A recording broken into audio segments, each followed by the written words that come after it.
Hi, I'm James Brown with Barton Springs Mill. Today we're working out of my home kitchen to show you these delicious little beauties, Gougères, made with Gruyere cheese and Barton Springs Mill all-purpose flour.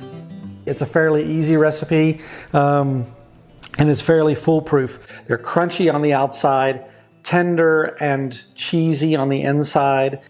An ideal accompaniment for a cocktail party or for sipping a glass of wine out on the back porch.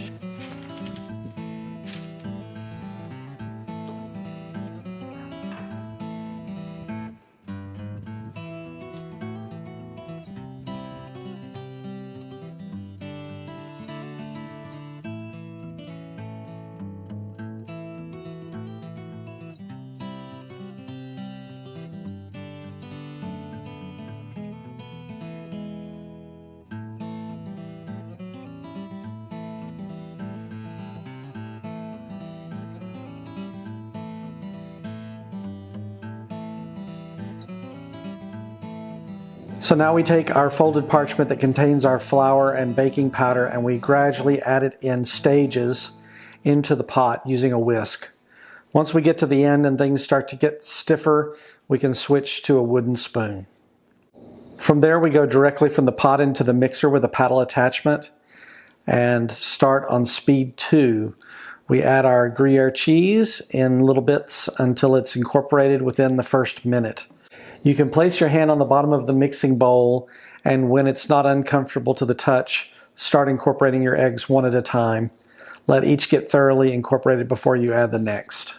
Once all the eggs are incorporated, we mix on speed 3 with the paddle attachment for 5 minutes. The mixture will change from a matte appearance to a shiny one. Okay, we're finished with our mixing, so we're ready to pipe.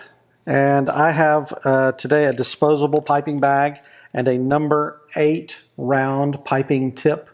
If you get in a jam, you can certainly use a Ziploc bag. You'll have a little less control, but it will work in a pinch. Okay, we're ready for piping, and this is a key step. You need to keep the individual Gougères very small, not bigger than about the size of a nickel and about a ½ inch high. And just going to pipe these out, leaving enough room for them to expand. The temptation is to make them bigger, but they just don't puff up as well in the oven, and they're plenty big for a single bite size if you make them the size of approximately a nickel. Today I'm working on a Silpat. That's a siliconized mat instead of using parchment. Okay, we're now ready to top these and get them in the oven. Here's where I'm going to advocate for using your impeccably clean index finger to do this next step. We're going to get just the tiniest bit of milk on the top of each one and then top them with the remaining Gruyere cheese.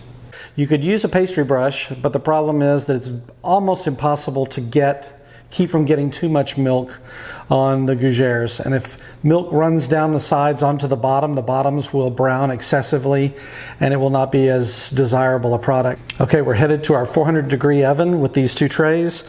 We're going to put them in for about 20 minutes and at about 12 minutes we'll switch the trays just to make sure we get even browning. These savory items include 2 AOC food items from France, Gruyere cheese and Piment d'Espelette. AOC stands for Appellation Origine Contrôlée, which means that these are identity preserved food items that enjoy a degree of protection. No one else from outside these regions can call a cheese Gruyere or can use the name Piment d'Espelette.